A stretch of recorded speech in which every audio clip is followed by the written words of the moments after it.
Itu adalah satu kebenaran karena bersumber dari pencipta langit dan bumi. Oke. Silakan. Saya paham. Musa diwahyukan kitab Kejadian dan sebagainya tentang penciptaan. Al-Quran juga diwahyukan seperti Pak Ustadz bilang, walaupun jauh dari TKP, tetapi kisahnya sama. Itu yang pertama yang mengusik hati saya. Kisahnya sama. Ada Nabi Musa, ada Nabi Adam, segala macam. Tetapi kenapa beda? Apakah yang mewahyukan ini dua Tuhan yang berbeda atau gimana? Contoh, dalam Taurat ataupun Bible saya bilang, itu yang dipersembahkan Ishak. Nah, sementara dalam Al-Quran, maaf kalau saya salah, itu konon yang dipersembahkan adalah Ismail. Ini salah satu perbedaan. Nah, setahu saya. Nah, ini bisa dijelaskan oleh Pak Ustadz atau gimana? Baik, begini, saudara ya. Sebelum saya lanjut, bagaimana suara saya teman-teman sekalian? Kedengaran jelas. Bagus. Iya, cek, bagus ya. Oke. Jadi gini, Al-Quran menerangkan di dalam jauh berundang, nggak kayak biasanya. Gimana ya? Suara Bang Juma bagus, tapi abang kayaknya jauh dari ponsel gitu. Yang lantang Pak Ustadz, yang lantang biar saya benar-benar paham gitu. Lagi-lagi C-nya agak ini. C 1 2 cek. Jauh juga, ini kesalahan di mana? C. Itunya 1, kali 2. mic-nya kali Bang. Gini Gurunda, jelas aja, cuman nggak kayak biasanya gitu loh. Iya kedengeran sih, kedengeran suara Bang Juma kedengeran. Bagus, cuman jauh. Udah lah Bang, udah lanjut aja Bang. Udah itu aja, mantap itu. Mantap tuh Bang. 1 2 tes mic. Gimana? 1 2 tes. Udah Bang, udah. Tetap bagus. Juga sama sih, tapi bagus suara Bang, bagus jelas, cuman jauh aja gitu. Enggak, itu di atas normal lah Bang. Oke, lanjut Bang. Di atas normal, lanjut. Atau mau diperbaiki dulu? Iya, tunggu tes. Oke ya, sambil nunggu ini biar saya jawab dulu ya Akhi ya. Iya. Kenapa kok berbeda kisahnya di Bible dan di Al-Quran? Apakah Tuhannya berbeda ataukah salah mewahyukan atau gimana Pak Ustadz? Ya, monggo. Jadi gini, saya tidak melihat bahwa kitab Perjanjian Lama itu ditulis oleh Musa. Anda lihat di dalam kitab Keluaran 3 ayat 1. Maka suatu ketika Musa mengembalakan kambing domba Yitro mertuanya. Kira-kira Musa menyebut dirinya gitu Pak? Ya, itu satu, itu jelas. Bukan ditulis oleh Musa. Maka suatu ketika Musa mengembalakan kambing domba Yitro mertuanya. Secara logis, ini ada orang bercerita tentang Musa ketika mengembalakan kambing. Yang cerita siapa? Kemudian kalau Anda lihat di dalam kitab Ulangan 34 ayat 5, maka matilah Musa. Apakah Musa menulis kitab? Mengetahui dia mati nulis kitab itu udah mati nulis kitab? Tidak mungkin. Itu satu. Nah, saya tertarik dengan kitab Kejadian tentang penciptaan. Anda setuju bahwa bulan itu memantulkan cahaya matahari? Betul. Oke, sip. Di dalam kitab Kejadian 1 ayat 16, Allah menciptakan dua benda yang sangat besar di cakrawala untuk menerangi bumi. Yakni yang benda yang lebih besar untuk menguasai siang, benda yang lebih kecil untuk menguasai malam. Allah juga menciptakan bintang-bintang di cakrawala. Allah melihat semuanya itu baik. Jadilah petang, jadilah pagi, itulah hari pertama. Jadi menurut Bible, matahari dan bulan adalah benda penerang yang sama. Sama-sama Maaf Pak Ustadz, ini agak lari sedikit dari pertanyaan saya. Pertanyaan saya tadi, Tuhan Gini, Pak. mewahyukan seperti Bang Cuma tadi bilang, Iya, Tuhan bentar. mewahyukan kitab ke Musa dan orang Israel percaya. Terus Tuhan mewahyukan kitab kepada baginda yang mulia Oke. Nabi Muhammad dan umat Muslim percaya. Nah, Oke, Pak. Kenapa saya bawa ke sini? Bentar kenapa sedikit. kisahnya berbeda gitu Pak Ustadz? Ya, sedikit. Karena Anda tadi menyinggung soal penciptaan. Makanya saya komentari bagaimana penciptaan menurut Bible, menurut Al-Qur'an. Ya, boleh saya teruskan sedikit? Ya, lanjut. Nah, menurut Bible, matahari itu menguasai siang atau menerangi di siang hari, bulan menerangi di malam hari. Artinya dua benda ini nggak ada hubungannya. Sama-sama mempunyai sinar sendiri. Sementara Bapak tadi sudah mengakui bahwa bulan memancarkan sinar matahari, memantulkan sinar matahari. Kalau Anda lihat di dalam kitab Yunus, di dalam kitabnya orang Islam, ayat 5, sangat jelas di situ dikatakan bulan itu adalah nuron. Nuron dalam bahasa Arab artinya cahaya yang dipantulkan. Ya, Allah yang menciptakan matahari sebagai pelita dan bulan adalah cahayanya, nuron. Ya, diterjemahkan di situ cahayanya nuron, artinya cahaya yang dipantulkan. Al-Qur'an clear sesuai dengan ilmu pengetahuan. Bible bertentangan dengan ilmu pengetahuan karena menurut Bible bulan memiliki sinar sendiri, tidak memantulkan cahaya matahari. Monggo. Bang Juma dilanjut kalau mau dilanjut. Gimana suara saya? Oh, udah keren, dah. Mantap. Bagus ya? Ya. Oke, baik. Jadi, Bung, yang perlu dipahami di sini adalah cerita yang muncul kemudian di Al-Quran dan di dalam kitabnya orang Yahudi. Yang pertama, Al-Quran menerangkan apa yang terjadi terhadap Nabi Ibrahim itu adalah ujian.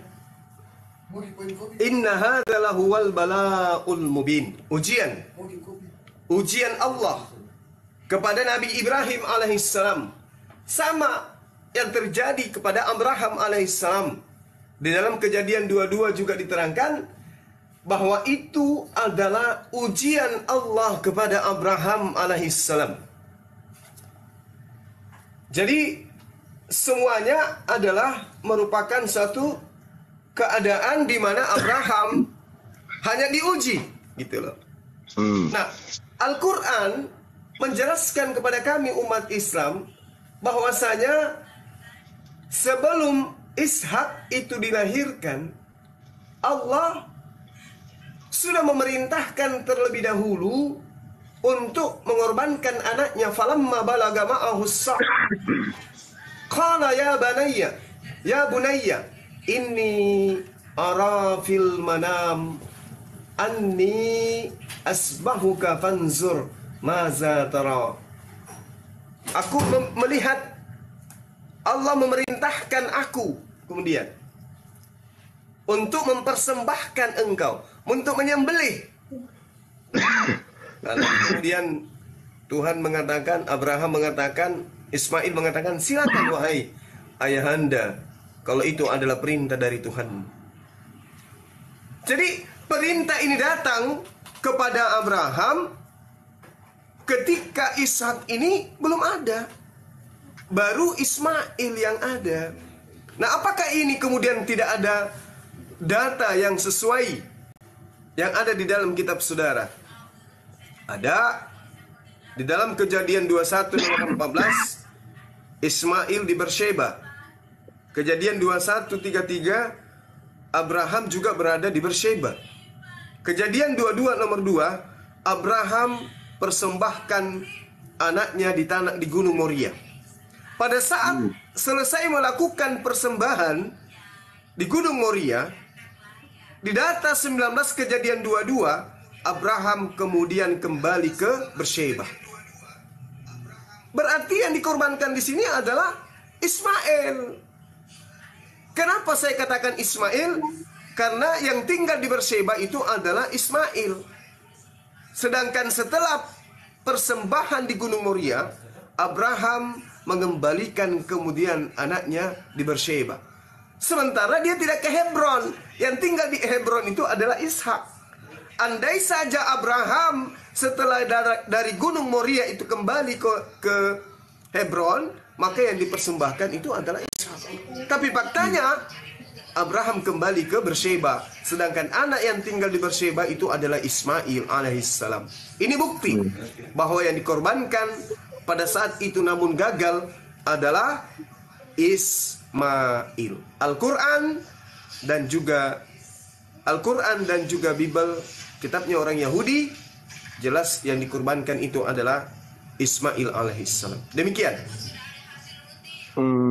Tapi di dalam Bible kenapa Ishak gitu? Itu jelas loh kata Ishak. Tapi ini kejadiannya jelas, Bang. Kejadian 21 yang tinggal di Beersheba itu adalah Ismail. Kejadian 22 menceritakan tentang persembahan di Gunung Moria. Setelah selesai persembahan di Gunung Moria, Abraham mengembalikan anaknya ke Beersheba. Siapa yang tinggal di Beersheba?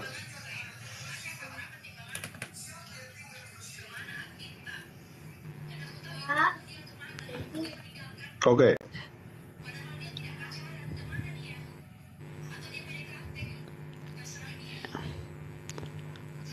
Ini siapa ya yang noise ya?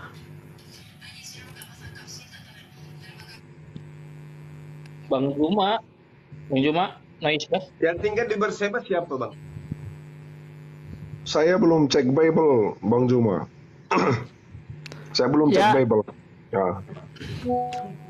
Dibaca aja tuh Bang dari Kejadian 21 ayat 14. Ismail sama ibunya kan diusir diusir itu kan ke Beersheba tuh.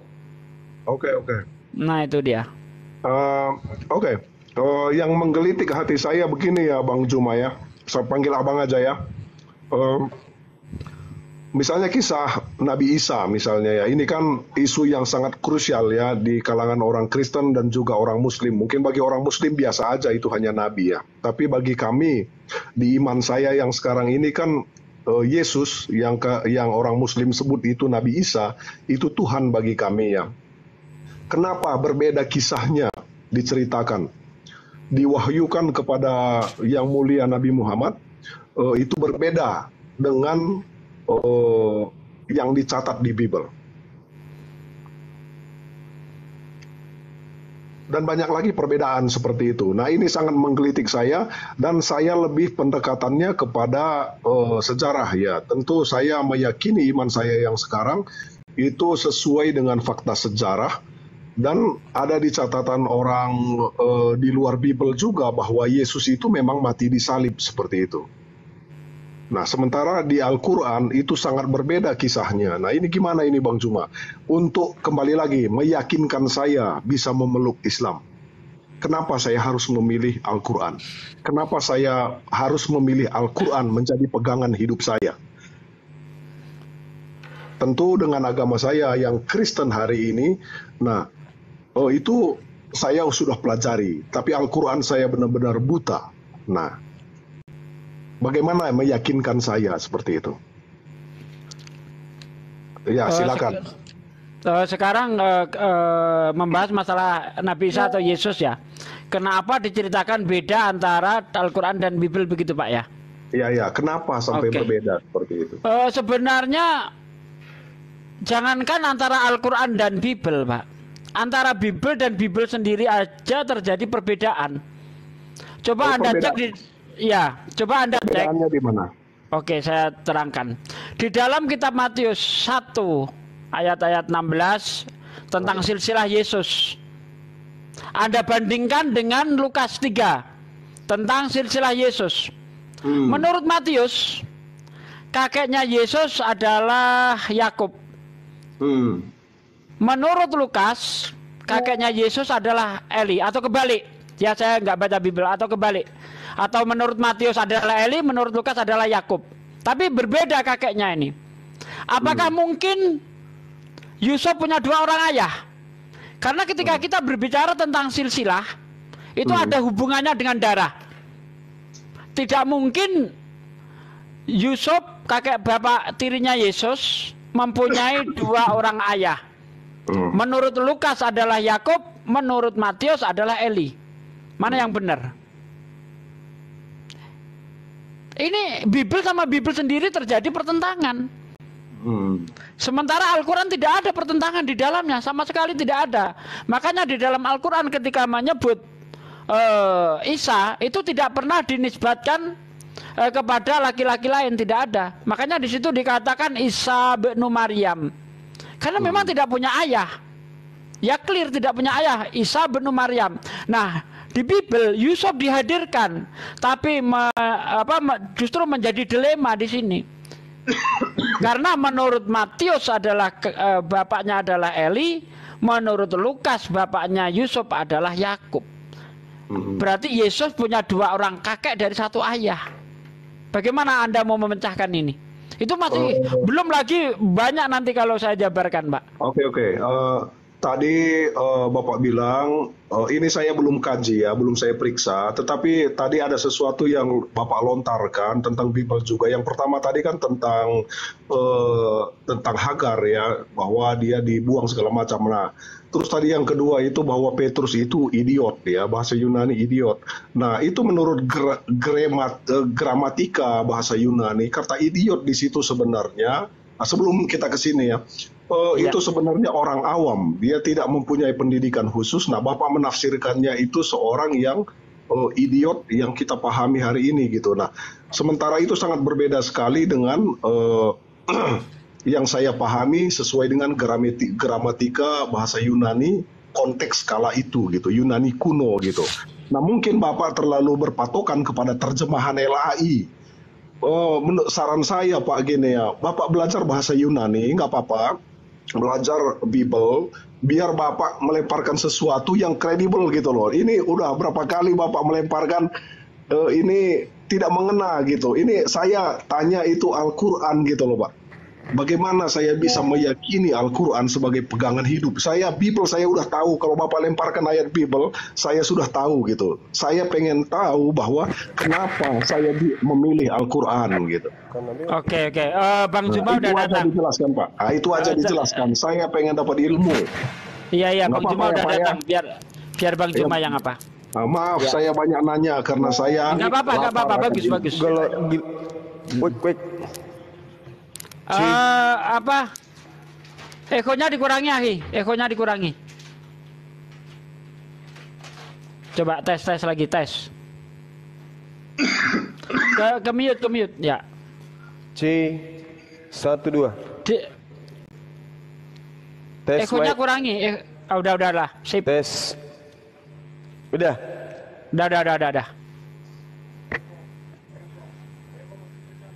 Eko dikurangi kalau bisa.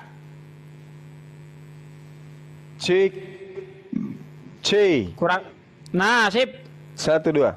Tes. Sip. Udah keren banget. Iya. Oke. Ya Bang Juma, ya sudah kedengaran. Oke. Gimana Bang?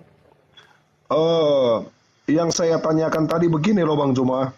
Ini kan data kita ada kesamaan ya antara Bible dengan Al-Quran. Nah, saat ini saya memegang iman saya sebagai iman Kristiani. Ya, Yesus adalah juru selamat saya, dia penebus saya. Nah, bagaimana penjelasan Ustadz Juma untuk meyakinkan saya bahwa saya harus memeluk Islam? Oke, baik. Sementara data kita berbeda gitu. Nah, kitab Bang Juma diturunkan 600 tahun setelah TKP. Nah, sementara kitab saya diturunkan dekat dengan area TKP. Nah, coba Bang Juma, bagaimana meyakinkan saya? Nah, baik. Secara logis Bang Juma, saya orangnya logis. Iya. Kitab saya atau Yahudi? Ya, ini kan sama, Bunda. Jangan lagi dipelebar. Ini kan saya udah menanya to the point. Ada lagi yang mau bicara? Ya, jangan diinterupsi, sopan ya. Kita bicara satu-satu. Bang Juma menjelaskan dengan sejelas-jelasnya. Iya. Jadi gini, Bung. Yang pertama yang harus dipahami adalah ketika Nabi Musa alaihissalam itu datang kepada Bani Israel, Nabi Musanya saja ditolak, apalagi kitabnya, apalagi ajarannya, kan gitu. Lalu kemudian maaf, saya potong dulu. Bang Juma bilang Musa ditolak. Iya. Itu saya kurang sependapat. Ini mungkin bisa digaris bawahi, saya kurang sependapat. Kenapa Musa tidak ditolak? Karena dia bisa mengeluarkan bangsa Israel yang sekian juta. Nah, tentu itu tidak merupakan tolakan gitu. Nah, oke, lanjut. Betul. Jadi Bani Israel itu menerima karya, mujizat yang diberikan Tuhan kepada Nabi Musa alaihissalam. Oke. Tetapi kemudian untuk beriman kepada Tuhannya Nabi Musa, mereka tidak lakoni. Nabi Musa menerima wahyu di Bukit Sinai. Mereka justru kemudian membuat patung dari emas. Apakah ini bukti bahwa mereka beriman kepada Musa dan Tuhannya Nabi Musa? Kan tidak. Nabi Musa mengatakan di dalam kitab Ulangan, sedangkan saya masih hidup bersama dengan kalian, kalian sudah memperlihatkan tegar tengkuk kalian kepada Tuhan, apalagi nanti ketika aku mati. Kedua, Nabi Isa, Yesus datang kepada Bani Israel. Apakah kemudian Yesus itu diterima? Tidak. Ditolak juga. Artinya kalau oknumnya saja ditolak, bagaimana mungkin mau diterima ajarannya? Makanya saya mengatakan bahwa tidak ada satu dari penulis kitab saudara, kitab kanonik dan juga surat Paulus, juga Petrus, yang menulis surat di mana surat mereka itu diperuntukkan kepada Bani Israel. Semua yang dituliskan mereka hanya untuk Romawi dan Yunani. Apakah ini yang Anda ingin jadikan sebagai kitab, sebagai panduan menuju kepada kebenaran, menuju kepada surga? Kan tidak mungkin. Itu yang pertama. Yang kedua, setelah kita buktikan bahwa Nabi Musa ajarannya ditolak oleh mereka, Matius 23 nomor 1 Anda baca, satu perikop, jelas di sana orang-orang menduduki kursi Musa. Tetapi mereka kemudian tidak melakukan apa yang menjadi ketetapan Tuhan yang datang kepada Nabi Musa. Begitu juga ketika Yesus datang kepada Bani Israel, mereka berusaha untuk membunuh Yesus. Bukti bahwa mereka menolak ajarannya. Sehingga muncul kitab yang diajarkan kemudian kepada Romawi dan Yunani yang Anda imani sekarang sebagai kitab suci. Nah, lalu kemudian Al-Quran datang menjelaskan keadaan itu. Menjelaskan keadaan yang terjadi terhadap Bani Israel pada kala itu. Itu yang dijelaskan. Lalu kemudian Al-Quran datang, jangankan kepada orang Kristen. Al-Quran datang juga untuk orang Yahudi. Ya ahlal kitab, kad ja'akum rasuluna yubayyinu lakum kathiran mimma kuntum tukhfuna minal kitab wa ya'funa an kathir, kad ja'akum minallah nuru wa kitabum mubin. Wahai ahli kitab, Rasul kami sungguh telah datang kepadamu, menjelaskan kepadamu banyak hal dari isi kitab yang kamu sembunyikan, dan banyak pula yang dibiarkannya untuk tidak dijelaskan. Sungguh telah datang kepadamu cahaya dari Allah dan kitab yang menjelaskan. Yahdi bihillah manittaba'a ridwanahu subulan salam. Dengan kitab itu pula, dengan Al-Quran itu pula, Allah pencipta langit dan bumi memberi petunjuk kepada orang yang mengikuti keridaannya kepada jalan keselamatan. Wa yukhrijuhum minaz zulumati ilan nur biizni. Dan dengan kitab itu pula, yaitu Al-Quran, Allah mengeluarkan orang itu dari gelap gulita kepada cahaya dengan izinnya. Dan apa? Ila sirati mustaqim, menunjukkan manusia kepada jalan yang lurus. Jadi kalau Bani Israel, orang Yahudi aja diseru oleh Allah untuk ikut kepada Al-Quran, bagaimana dengan Anda, saudara saya yang bukan Bani Israel, sementara Yesus datang mengaku untuk Bani Israel. Lalu kita mau kemana? Satu-satunya jalan adalah apa yang diwahyukan oleh Allah kepada baginda Rasulullah Muhammad SAW. Sebab kaidah hukum yang ada di dalam Al-Quran itu litubayyina linnasi, dikhususkan kepada seluruh umat manusia. Sementara ajaran yang datang kepada Yesus itu hanya dikhususkan kepada Bani Israel. Kenapa Anda mau ikut menjadi Bani Israel? Padahal Anda bukan dari keturunan Yakub. Sedangkan ada ajaran yang dikhususkan untuk Anda. Kenapa Anda tolak? Nah, ini saatnya Anda renungkan, saudara, bahwa Al-Quran itu datang untuk Anda, bukanlah Taurat, bukanlah Zabur, bukanlah Injil yang diwahyukan oleh Allah untuk Anda, tetapi Al-Quran. Demikian. Oke. Yesus buat bangsa Israel ya. Saya langsung tanya ke Bang Juma ya. Karena Bang Juma ini juga banyak saya komentari di konten saya ya. Maaf ya Bang Juma ya. Silakan Bang, silakan. Bang Silakan. Juma menyinggung kekristenan, jadi saya juga berhak untuk menjelaskannya. Bang Juma bilang tadi Yesus hanya untuk bangsa Yahudi. Ada banyak ayat, salah satunya saya kutip di dalam Yohanes 3 ayat 16. Karena begitu besar kasih Allah akan dunia ini sehingga dia mengaruniakan anaknya yang tunggal, supaya setiap orang yang percaya tidak binasa. Itu yang pertama. Terus ada dalam Injil lain, beritakanlah Injil sampai ke penjuru bumi, Yerusalem, Yudea dan sebagainya, dan baptislah mereka, bla bla bla segala macam. Nah, Tuhan menyuruh memberitakan Injil ke seluruh dunia buat bangsa-bangsa. Nah, ini gimana Bang Juma? Ini tentu sangat berseberangan dengan definisi Bang Juma. Oke, baik. Yang pertama yang harus dipahami adalah pengakuan Yesus itu sendiri. Di dalam Matius 15 nomor 24. Aku diutus hanya kepada domba yang sesat dari umat Israel. Apa yang Anda pahami tentang pengakuan Yesus itu? Apakah Anda percaya terhadap pengakuan Yesus ini? Ini dulu, silakan. Kalau saya pelajari sepengetahuan saya, perkataan Yesus itu betul. Dia datang kepada Bani Israel. Contoh nyata apa? Dia lahir sebagai Bani Israel. Yesus adalah Yahudi murni. Dan dia disunat seperti saudara-saudara Muslim semuanya. Dia melakukan tradisi Yahudi. Dan dia belajar sesuai dengan ajaran Yahudi. Bahkan dia mengajar. Nah, di sinagog dan sebagainya ya. Betul, dia itu datang kepada umat pilihannya pertama. Kalau Bang Juma baca nanti Injil, di sana dijelaskan dengan baik bahwa Tuhan datang ke umat kepunyaannya. Tetapi ketika dia ditolak, itu banyak fakta Alkitab menolak Yesus di Yerusalem segala macam. Baru dikatakan bahwa Tuhan ya, saya nggak pakai kata Tuhan, saya mengatakan Tuhan Yesus.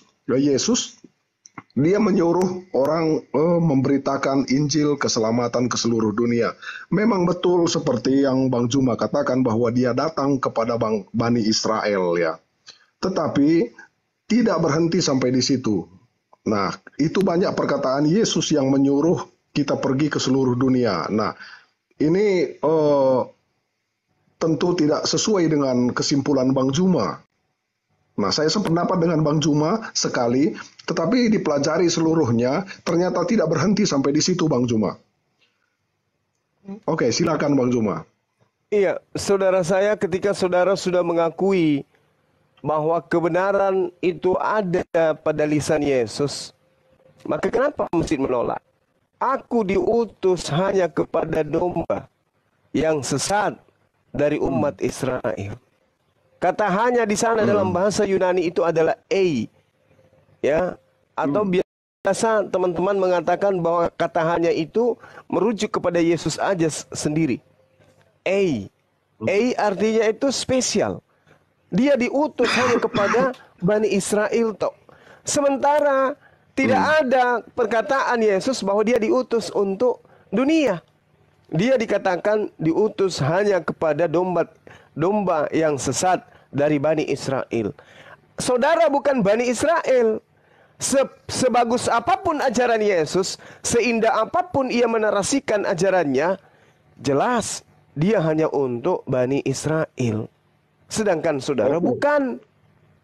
Ini ada perkataan Yesus seperti ini Bang Juma. Di dalam kitab Matius pasal 28 ayat 18. Yesus memberkati mereka dan berkata, kepadaku telah diberikan segala kuasa di surga dan di bumi.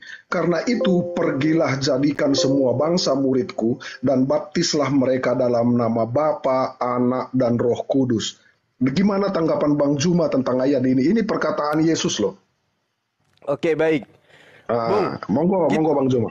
Oke, kita harus pahami bahwa perintah ini adalah perintah kepada ke-12 muridnya. Bukan kepada kita, bukan kepada Anda, bukan kepada orang Roma, bukan kepada orang Yunani.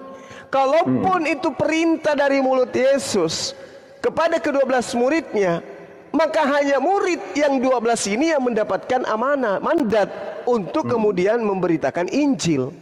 Bukan kepada pendeta, bukan kepada pastor. Ini perintah Yesus kepada ke-12 muridnya. Kenapa kemudian orang-orang Roma ini yang merasa diperintahkan oleh Yesus? Sementara Yesus hanya berkata kepada ke-12 di dalam Matius 10 nomor 5 nomor 6, Yesus mengatakan, di sana diberitakan Yesus berpesan kepada ke-12 muridnya agar jangan ke bangsa lain. Itu perintah Yesus kepada ke-12 murid. Berarti murid yang taat akan mendengarkan dan mentaati apa yang diperintahkan oleh Yesus kepada mereka. Nah, kenapa teman-teman Kristen kemudian yang merasa diperintahkan? Kenapa pendeta yang merasa diperintahkan? Kenapa pastor? Apakah mereka ini murid Yesus? Kan bukan. Yang mendapatkan perintah hanyalah Bani Israel yang bersama dengan Yesus pada saat itu. Gimana, Bang? Di sini sangat jelas kata-katanya yang Bang Juma ya. Jadikan karena pergilah. Yesus berpesan kepada muridnya seperti Bang Juma bilang, itu betul ya. Karena itu pergilah, jadikan semua bangsa muridku. Ini jelas. Ini gimana ini Bang Juma? Ini begini perintah Tuhan Yesus, jadikan semua bangsa muridku. Orang Roma, orang Indonesia, orang Cina, orang Arab, orang apapun, jadikan muridku, kata Yesus. Bang, gimana Bang Juma? Kalau abang melihat di dalam Matius yang Anda baca, Matius 28 itu maksudnya tidak seperti itu. Maksudnya tidak lepas daripada konteks ketika dia mengaku diutus hanya kepada domba yang hilang dari Bani Israel. Anda boleh lihat di dalam data yang sebenarnya, di dalam kitab yang Anda pegang, di Matius 28, data 19 itu. Di situ jelas sekali angka yang mengatakan jadikanlah itu 3100 mateteuo, artinya menjadikan murid. Sementara semua di sana dikatakan sebagai pas, dan di sana bangsa itu dikatakan etnos atau etnis atau ras atau suku. Artinya terjemahan yang sebenarnya adalah karena itu pergilah, jadikanlah murid semua ras muridku. Jadikanlah murid semua suku muridku. Jadi suku murid Yesus itu 12 suku. Semua orang yang berasal dari 12 suku Bani Israel ini harus dijadikan sebagai murid, bukan dijadikan sebagai hamba, tetapi murid. Murid saudara Forex itu beda dengan hamba saudara Forex. Hamba dengan murid itu berbeda. Sementara Kristen hari ini bukan murid, tetapi hamba daripada Yesus. Kristen tidak menjadikan diri mereka sebagai murid Yesus, tetapi Kristen menjadikan diri mereka sebagai hamba kepada Yesus. Yesus Tuhan, Kristen hamba. Nah ini ketika kemudian dipaksakan, jelas sekali jadikanlah murid semua suku muridku. Nah itu sesuai dengan Matius 15 nomor 24. Aku diutus hanya kepada domba yang sesat dari Bani Israel. Berarti murid Yesus hanya diutus kepada domba yang sesat dari suku murid Yesus. Apa itu? 12 suku bangsa, bukan seluruh umat manusia. Makanya saya katakan kepada saudara, ketika ada perintah jadikanlah murid segala ras muridku, perintah itu datang kepada 12 murid Yesus, bukan kepada pendeta, bukan kepada pastor, bukan kepada misionaris, tetapi hanya datang kepada ke-12 murid Yesus. Berbeda dengan Rasulullah Muhammad sallallahu alaihi wasallam. Ya ayyuhan nas, ittaqullah. Wahai seluruh umat manusia. Yesus tidak pernah menyeru seperti itu. Dia hanya menyeru, wahai Bani Israel, wahai Bani Israel, Shema Israel. Dia hanya menyeru kepada orang Israel dengan membawa Tuhan, nama Tuhannya orang Israel. Jadi Anda sekarang bukan Bani Israel. Yesus datang bukan untuk saudara. Yang datang untuk saudara adalah baginda Rasulullah Muhammad sallallahu alaihi wasallam. Wa ma arsalnaka illa kaffatan linnas.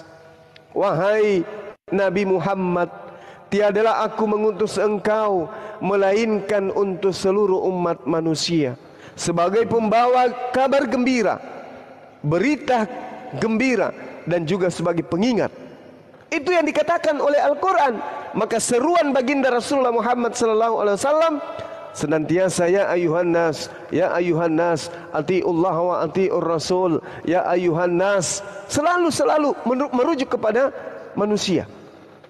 Kalau Yesus, Bani Israel, bahkan lisannya sendiri mengatakan, aku diutus hanya kepada domba yang sesat dari umat Israel. Saudara, bukan domba. Yang dimaksud domba, baca Yeremia 50 nomor 17. Baca Yeremia 23 nomor 2. Yang dimaksud domba adalah keturunan dari Nabi Yakub alaihissalam. Sementara saudara saya bukan dari sana. Lalu saya kemana, Bang Suma?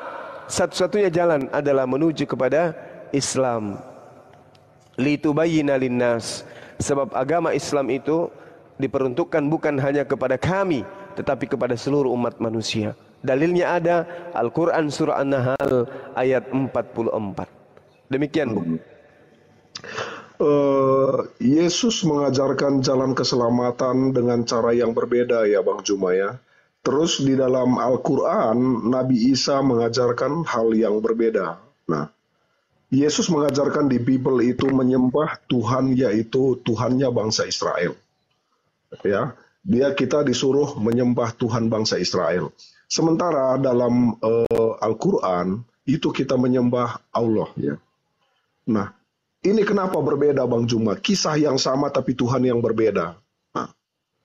Jadi gini, saudaraku ya. Iya. Rangkaian Al-Quran ketika bercerita tentang Nabi Ibrahim, bercerita tentang Nabi Adam, bercerita tentang Nabi Nuh, bercerita tentang Musa, Daud, Salomo, Isa alaihissalam, rangkaian penyampaiannya itu merujuk kepada pencipta langit dan bumi. Nabi Isa contohnya, wa isqala Isa bin Maryam, ya bani Israel, inni rasulullahi ilaikum. Ya Bani Israel, sesungguhnya aku ini adalah utusan Allah kepadamu. Jadi Tuhan yang disembah oleh umat Islam itu adalah Tuhan yang disembah oleh Bani Israel. Apa pembuktiannya? Di dalam Kejadian 17 nomor 7. Ada perjanjian kekal yang aku buat dengan engkau Abraham, dengan anak-anakmu, dengan keturunanmu secara temurun. Jadi dari Abraham ke anak-anaknya, ke keturunannya, habis itu turun temurun ke seluruh bangsa yang ada di atas muka bumi. Apa perjanjian kekal itu? Aku akan menjadi Tuhanmu, Tuhan anak-anakmu, Tuhan keturunanmu secara turun temurun. Jadi Tuhan yang diperkenalkan oleh keturunan Ishak dan keturunan Ismail itu adalah Tuhan yang pernah mengangkat perjanjian kekal bahwa aku akan menjadi Tuhan daripada keturunanmu. Berarti nggak ada yang bisa membantah.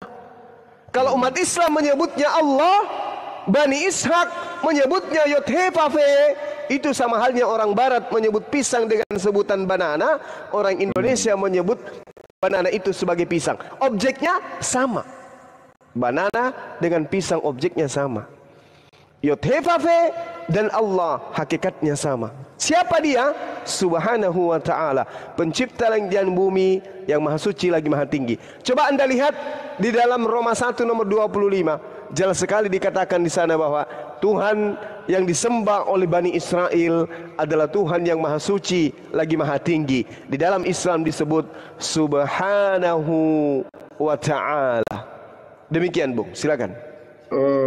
Berarti Bang Juma ini sependapat bahwa Tuhan kita sama ya.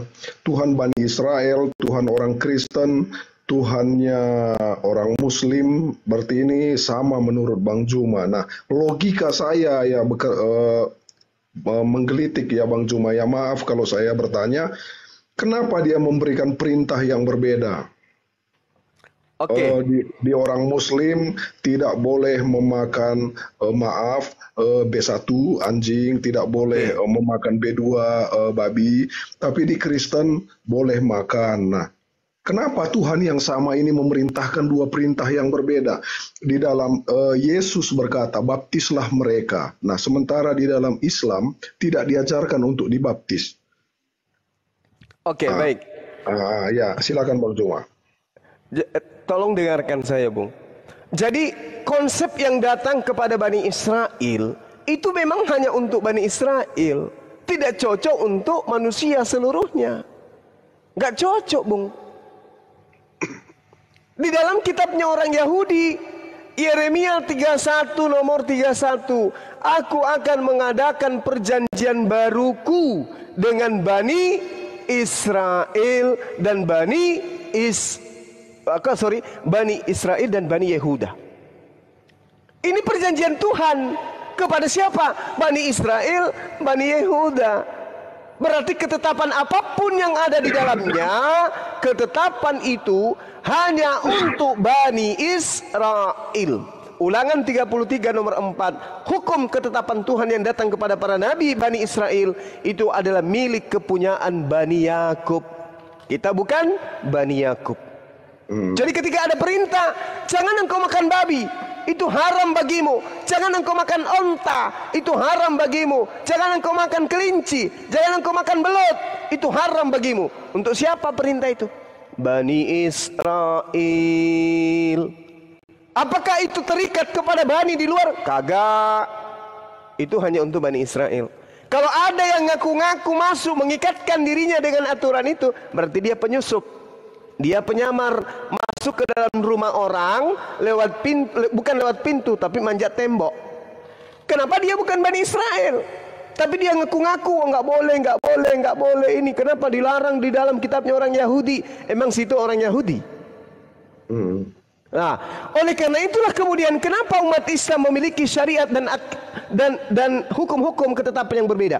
Karena hukum yang datang kepada umat Islam adalah hukum yang diperuntukkan kepada seluruh umat manusia, bukan hanya kepada satu golongan. Makanya hukum yang datang kepada Islam itu adalah hukum yang tidak terikat oleh zaman, tidak terikat oleh waktu, tidak terikat oleh tempo tertentu. Hukum Islam selama-lamanya sampai kiamat. Hukum Israel hanya khusus kepada mereka. Makanya tadi dikatakan di dalam Al-Quran, wahai ahli kitab, telah datang kepada kamu, sungguh Nabi kami telah datang kepadamu, ikutlah dia menuju kepada jalan keselamatan. Itu Bang, silakan. Ya, saya bertanya lagi Bang Juma, bagaimana saya bisa masuk surga kalau saya memeluk Islam? Apakah surga itu bisa saya dapatkan? Ya, baik. Al-Quranul Karim menjelaskan di dalam Al-Quran surah Al-Mu'minun, barang siapa yang menjaga solatnya, menjaga lisannya, bayar zakat, berpuasa dan seterusnya, maka kata Allah, kepada mereka lah diberikan warisan. Apa warisan yang diberikan oleh Allah kepada mereka yang solat?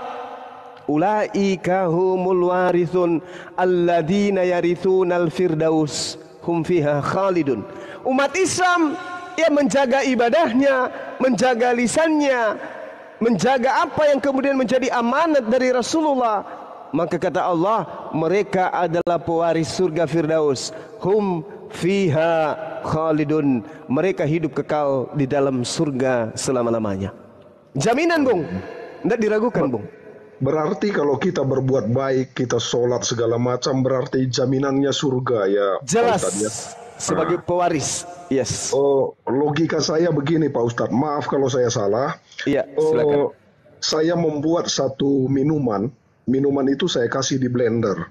Nah, minuman itu ibarat diri saya sendiri, dan tidak disangka ketika saya membuat minuman, jatuhlah tai cicak dari plafon.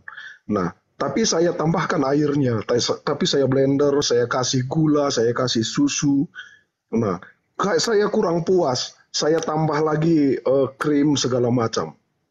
Nah, saya berpikir apakah diri saya bisa masuk ke surganya Tuhan gitu Pak Ustadz. Dengan noda sekecil itu ada di dalam diri saya gitu. Saya tambahkan pun segala macam kebaikan, apakah ini bisa memasukkan saya ke surganya Tuhan? Oke. Nah, ini yang sangat menggelitik logika saya di dalam beriman ini Pak Ustadz. Saya orang berdosa, saya jujur saya orang berdosa. Nah, dengan dosa saya seperti ini, 1000 kebaikan, 1.000.000 kebaikan pun nggak akan bisa menghilangkan noda tai cicak yang seperti saya bilang tadi di minuman saya. Sementara saya menghadap Tuhan yang Maha Suci ketika saya meninggal, Tuhan bertanya, dengan alasan apa aku masukkan engkau ke surgaku, kata Tuhan. Saya jawab apa Pak Ustadz? Ya, Al-Quran menerangkan seperti ini, Bung. Bismillahirrahmanirrahim. Wa kullil mu'minat ya'udud min absarihin wa yakhfazna furujahum wa la yubdina zinatahunna illa ma zahara minha wal yajribna bi khumurihinna ala juyubihim. Ayatnya seperti itu. Apa yang dikatakan oleh Allah? Bahwasanya siapapun yang kemudian di antara manusia yang menjaga pandangannya, memelihara kemaluannya, tidak menampakkan apa yang menjadi auratnya, kecuali hal yang sudah terbiasa yang dibolehkan oleh agama, maka kata Allah, mereka semua ini adalah orang-orang yang bertaubat. Ketika mereka bertobat, mereka adalah orang-orang yang kemudian mendapatkan keselamatan. Apa yang diterangkan ayat ini? Wala yadribna bi arjulihin liya'lama ma yukhfina min zinatihinna wa tubu ila Allah jami'a ayyuhal mu'minuna la'allahum tuflihun. Wa tubu ila Allah jami'a ayyuhal mu'minuna la'allakum tuflihun. Itu yang diterangkan oleh Allah. Dan bertobatlah kamu semua kepada Allah, wahai orang-orang yang beriman, agar kamu beruntung. Jadi perintahnya jelas. Ketika kemudian kita punya noda, kita punya salah, kita punya kehilafan, kita pernah melakukan kesalahan, Allah kemudian meminta kita untuk mensucikan diri kita kemudian. Untuk apa? Untuk agar kita itu bisa masuk ke dalam surga.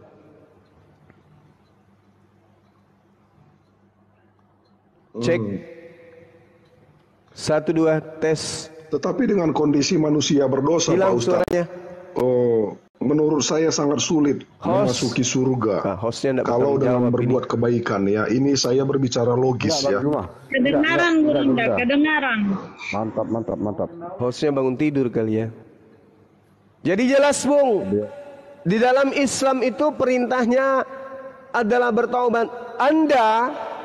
Ketika Anda kemudian meninggalkan ajaran lama, kemudian masuk ke dalam Islam, maka kaidahnya seluruh dosa-dosa yang pernah Anda lakukan itu dihapuskan oleh Allah, dan seluruh kebaikan yang Anda punya itu tetap diperhitungkan oleh Allah. Anda begitu masuk Islam, Anda menjadi bayi kembali, suci tanpa dosa. Tidak ada amalan dosa yang kemudian Anda bawa ketika Anda masuk ke dalam ajaran agama Islam. Dihapuskan oleh Allah, Anda kembali suci kemudian.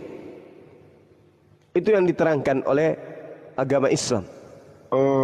Untuk memasuki surga, saya membaca ataupun mendengar informasi, saya nggak mengerti bahasa Arab ya Pak Ustadz ya. Maaf kalau saya dikoreksi kalau saya salah. Untuk kita masuk surga ketika kita mati, maka ada pertanyaan dari 2 malaikat, lupa saya namanya siapa, dan dia bertanya, siapa nabimu, apa agamamu gitu ya. Baik. Nah, sementara saya dengar lagi satu sisi, tapi saya tidak dalami, sedangkan nabi sendiri pun itu minta didoakan supaya masuk surga. Nah, ini kan sesuatu hal yang kontradiksi ya. Satu bilang bahwa kalau kita masuk surga ditanya siapa nabi. Nah, sementara nabi sendiri pun minta didoakan supaya masuk surga. Harusnya kan, oh siapa Anda? Oh saya Muhammad misalnya. Oh silakan langsung, kan gitu ya. Nah, ini saya butuh penjelasan yang benar Pak Ustadz. Gimana ini polemik ini gitu. Menurut saya loh ya, saya nggak ngerti gitu. Baik. Jadi umat Islam itu kemudian tidak pernah diajari berdoa agar Rasulullah Muhammad sallallahu alaihi wasallam itu dimasukkan ke dalam surga. Umat Islam hanya memuji baginda Rasulullah Muhammad sallallahu alaihi wasallam. Memuji beliau, kemudian melakukan pemberkatan terhadap beliau. Rasulullah Muhammad sallallahu alaihi wasallam justru dijamin surga oleh Allah. Allah menerangkan di dalam Al-Quran, bukankah telah cukup telaga Al-Kautsar atau telaga Nabi Muhammad sallallahu alaihi wasallam yang disediakan bagi calon penghuni surga. Artinya bahwasanya ketika Rasulullah Muhammad sallallahu alaihi wasallam didoakan, tidak ada dalil di dalam Islam bahwa Rasulullah Muhammad sallallahu alaihi wasallam itu didoakan disebabkan karena kemudian beliau belum selamat. Ya. Rasulullah Muhammad sallallahu alaihi wasallam itu justru dijamin surga oleh Allah. Al-Quran menjelaskan seperti itu, bahwa beliau Rasulullah Muhammad SAW itu sudah dijamin surga oleh Allah. Jadi kalau ada yang mengatakan bahwa Rasulullah didoakan, beliau didoakan apa? Gak ada umat Islam yang mendoakan, ya Allah, masukkanlah baginda Rasulullah Muhammad SAW ke dalam surga. Itu tidak ada di dalam Islam. Belum ada umat Islam yang berdoa, saya jaminkan itu, bahwa berdoa kepada Allah, ya Allah, masukkanlah baginda Rasul Muhammad sallallahu alaihi wasallam ke dalam surga. Itu tidak ada, Bung. Malah Allah menjamin, inna fatahna laka fatahna mubina. Laka fatham mubina. Itu jelas itu. Dalam Al-Quran surah Al-Fath ayat 1 ya, sampai ayat 2, sampai ayat 3. Sesungguhnya kami telah memberikan kepadamu Muhammad kemenangan yang nyata, supaya Allah memberikan ampunan kepadamu terhadap dosamu yang lalu, yang akan datang, serta menyempurnakan nikmat Tuhan atasmu, dan memimpin kamu kepada jalan yang lurus, dan supaya Allah menolongmu dengan pertolongan yang kuat. Jangankan beliau, bahkan jaminan Allah kepada umat Islam itu adalah keselamatan, yaitu surga. Qul in kuntum tuhibbunallaha fattabi'uni yuhibbukumullah wa yaghfir lakum dzunubakum wallahu ghafurur rahim. Itu jelas, Bung. Oke. Jadi, ya silakan. Saya tambahin dikit. Ya, silakan Pak Ustaz. Baik. Kalau ketika kita bersolawat kepada Rasulullah itu dianggap sebagai doa, kalau tidak didoakan Rasulullah itu tidak masuk surga. Bagaimana dengan Tuhan Anda yang juga diucapkan, didoakan? Seperti yang tertulis di dalam Wahyu 7 ayat 10.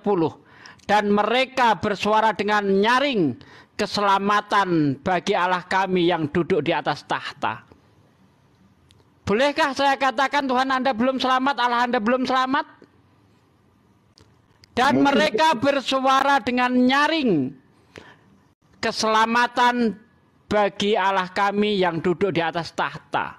Sama seperti sholawat. Maaf, saya potong. Mungkin Pak Ustadz ini terlalu berpatokan baca. Jangan nyalakan saya, dibaca dulu. Anda kaget, silakan Anda baca baik-baik. Coba Anda buka Bible. Saya sudah baca semua Bible, Pak Ustadz. Ya, coba Pak, dibaca, Pak. Coba dibaca, Pak. Ustadz ini terlalu berpatokan ke LAI ini, ke LAI.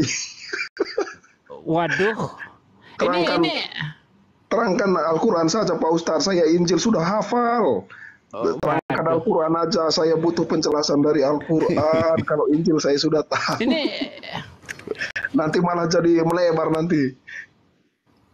Saya butuh keselamatan, jaminan keselamatan di dalam Islam. Apakah kita pasti masuk surga? Nah, bagaimana konsep surga menurut Islam? Oke. Aduh. Sekarang silakan Ustaz Talib. Mau nambah? Enggak, lanjut dulu, selesaikan itu Gurunda kebentar. Jadi gini loh. Ya, bahkan Yesus sendiri itu juga masih diucapkan selamat, masih didoakan. Hosana. Apa artinya Hosana kalau Anda tahu Bible, Pak? Gini ya Pak Ustadz ya, kalau kita bahas, saya tanya Bible, apa arti Hosana? Kalau kita bahas Bible, nanti topiknya jadi lain. Saya serius nanya Al-Quran. Saya butuh hidayah kalau Tuhan meridoi.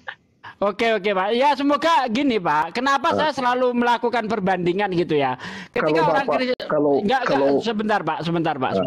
Sedikit. Ya, ngomong. Ya. Kenapa saya selalu melakukan perbandingan ketika orang Kristen itu bertanya tentang Nabi Muhammad, kenapa Nabi Muhammad itu masih didoakan? Nah, saya bawa kasus yang sama. Yesus juga masih didoakan dengan ucapan Hosana. Diberkatilah dia. Ya kan? Hosana artinya diberkati, sholawat artinya diberkati, nggak ada masalah, asal dalam konteksnya kita ngerti, ya jangan dipahami bahwa kalau masih didoakan belum selamat. Nah ini kalau pemikiran seperti ini saya bawa untuk Yesus, berarti Yesus belum selamat. Nah ini saya ingin mengajak Anda untuk berpikir, oh ternyata ya baik Yesus ataupun Nabi Muhammad, bahkan Tuhan sendiri, itu masih kita ucapkan ucapan terima kasih. Saya memahaminya seperti itu. Ketika kita bersolawat kepada Rasulullah, ya bersolawat kepada nabi-nabi lain seperti Abraham, itu bukan berarti mereka belum selamat. Itu maksudnya adalah kita mengucapkan terima kasih kepada beliau-beliau itu atas jasa-jasanya. Ya, yang telah membawa manusia dari zaman gelap gulita, kekafiran, kepada jalan yang terang benderang, yaitu Islam. Begitu. Ustaz Talib, mau nambah? Monggo. Baik, terima kasih Ustadku. Izin Favorek sedikit menambahkan ya. Iya, jelaskan Pak. Ya, begini Pak. Salah satu ayat motivasi di dalam Al-Quranul Karim itu sangat jelas tertulis. Ada di surah 39, surah Az-Zumar, ayat 53 seingatku. Jadi bunyinya, Bismillahirrahmanirrahim.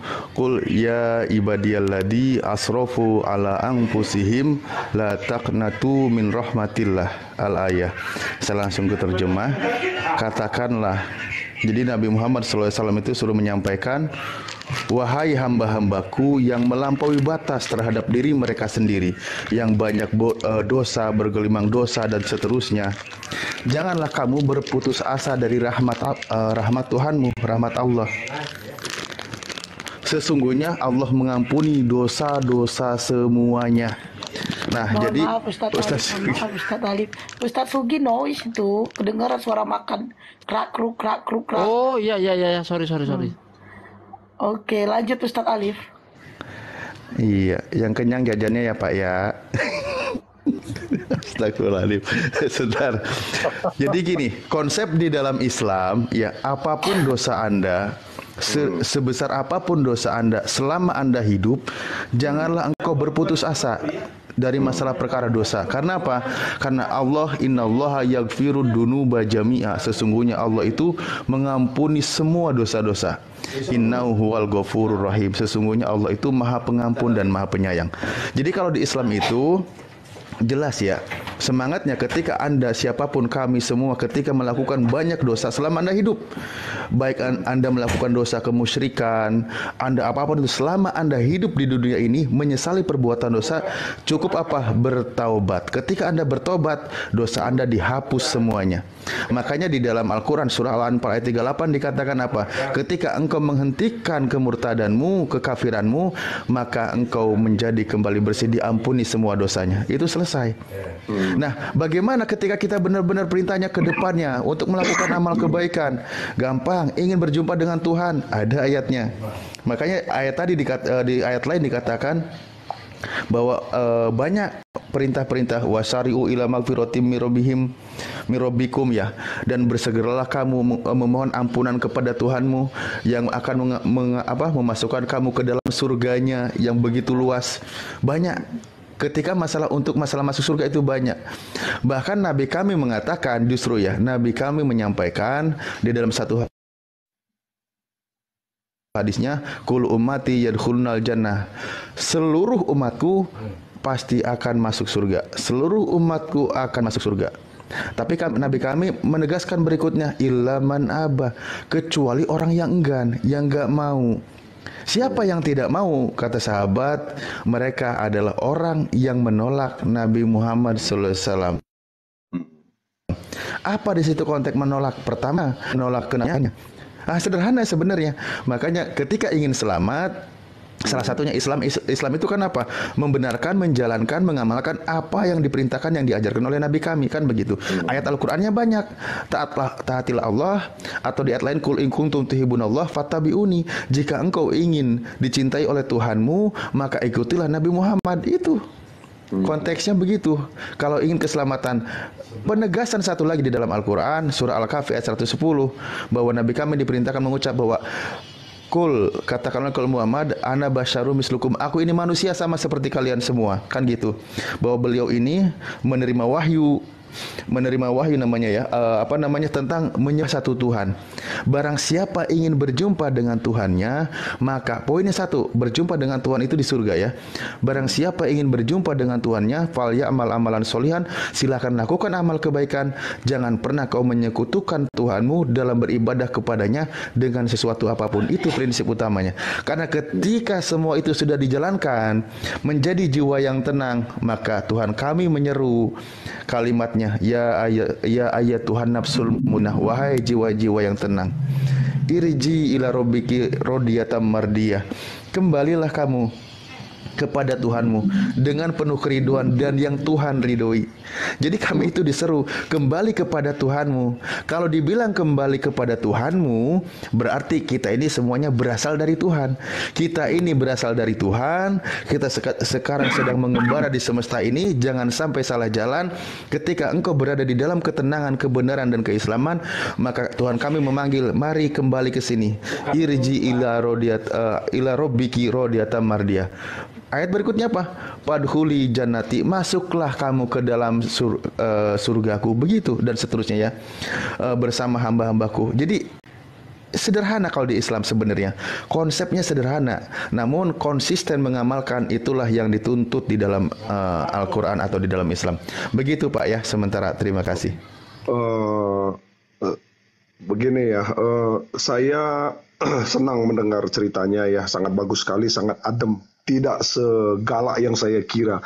Soalnya baru kali ini saya di live bersama teman-teman muslim semua. Saya lihat Bang Juma kalau ngomong, aduh itu minta ampun kenceng banget gitu. Tapi ternyata orangnya lembut.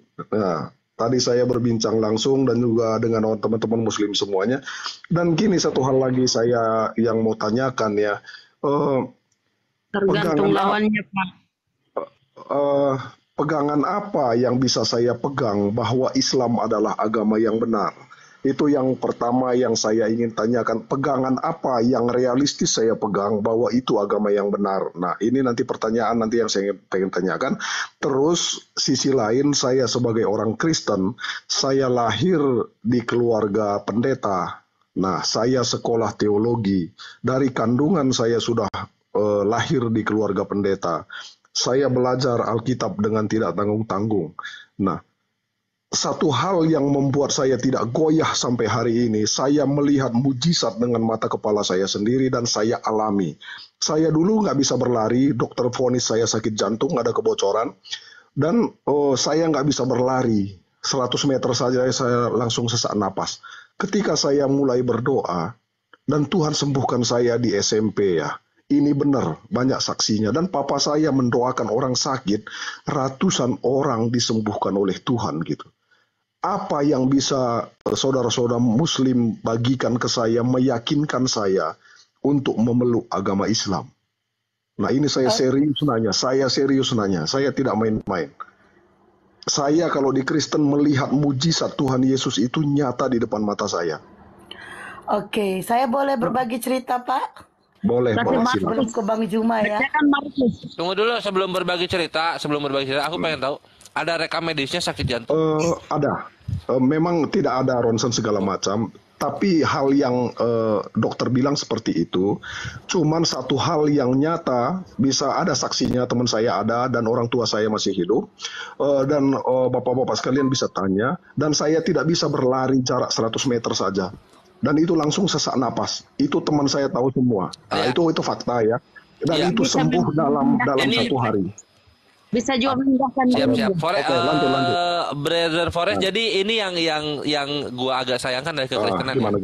Ketika mereka mujizat kesembuhan, setiap ditanya rekam medis dari 230 orang yang gua dialog, selalu nggak ada rekam medisnya. Ini yang sangat disayangkan. Silakan dilanjut.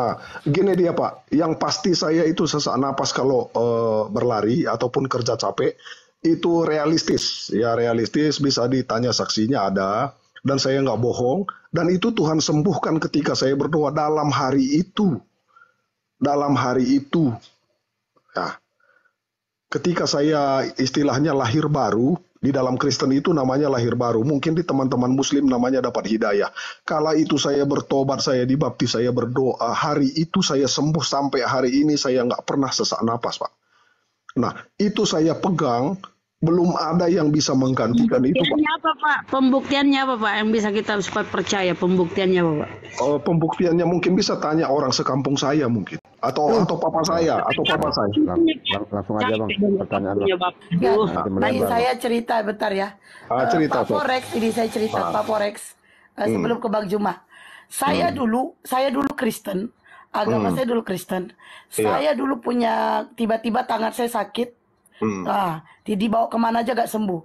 Tapi dulu tuh saya menyebut nama Yesus itu sembuh. Itu satu ya. Dengari saya. Saya lulusan TDRK GKI, Training Dasar Rohani Kristen GKI. Dan setiap saya ke gereja, kalau hujan deras, saya bilang kepada Tuhan, Tuhan Yesus, saya tidak mau kehujanan. Tolong hentikan hujan ini. Berhenti. Tapi tahu nggak Pak, di dalam Islam saya mempelajari ternyata apa yang dikabulkan Tuhan selama di dunia itu karena saya Kristen. Tuhan mengabulkan semuanya. Apa yang kamu mau dikabulkan sama Tuhan selama di dunia, itu di dunia. Tapi ingat, di akhirat Anda tidak mendapatkan apa-apa. Anda di akhirat tidak mendapatkan apa-apa. Nerakalah tempat Anda. Tapi beda yang namanya di Islam. Saya akui, menderita saya di Islam. Tapi ingat, penderitaan yang saya alami, ujian yang saya alami selama di Islam, di akhirat surgalah hadiahnya buat saya. Itu yang hanya bisa saya sampaikan. Silakan. Amin. Oke. Silakan. Suara saya terdengar bagus. Terdengar sangat bagus sekali. Oke, baik. Jadi kalau cerita yang kayak begini dijadikan sebagai dasar beriman dan dianggap itu sebuah kebenaran. Orang Hindu banyak yang sakit, berdoa kepada sembahan mereka, sembuh. Buddha juga begitu. Bahkan orang ateis yang tak bertuhan juga sembuh. Nah sekarang polanya adalah ketika Tuhan pencipta langit dan bumi menciptakan manusia, apakah dia pernah memilah bahwa yang tidak menyembah kepadaku akan kubuat sakit-sakitan, yang menyembah kepadaku akan kubuat sehat terus, yang menyembah kepadaku akan kuberi rezeki, yang tidak menyembah kepadaku akan kubuat miskin? Apakah seperti itu Tuhan? Tidak. Tuhan pencipta langit dan bumi itu Maha Pengasih, mengasihi siapapun yang minta. Mau dia disembah, mau dia tidak disembah, dia malu untuk tidak maha memberi. Tetapi sayangnya saya jadi robot. Saya yang jadi robot. Bagus. Tetapi sayangnya kemudian itu hanya diberlakukan kepada orang-orang yang bertakwa kepadanya. Jadi bukan karena batasan, oh saya berdoa dikabulkan, saya sakit dikabulkan. Tidak seperti itu. Justru itu akan membuat Anda lebih cepat paham ketika Anda menggunakan Matius 7 nomor 21, 22, 23. Ya Tuhan, bukankah kami telah bernubuat demi namamu? Wahai Yesus, bukankah kami telah bermujizat demi namamu? Bahkan kami bernubuat demi namamu. Apa kata Yesus? Enyahlah daripada aku, engkau semua adalah pembuat kejahatan. Jadi orang Kristen ini sampai kepada level bermujizat, yes. Orang Kristen mampu bermujizat, mampu mengobati, mampu mengusir setan, bahkan meramalkan sesuatu yang akan terjadi besok. Itu orang Kristen mampu.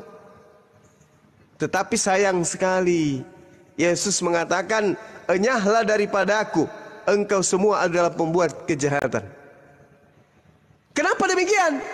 Karena tidak melakukan kehendak Bapa. Contoh, menuhankan Yesus. Apakah itu kehendak Bapa? Bukan. Membatalkan hukum yang datang kepada Bani Israel.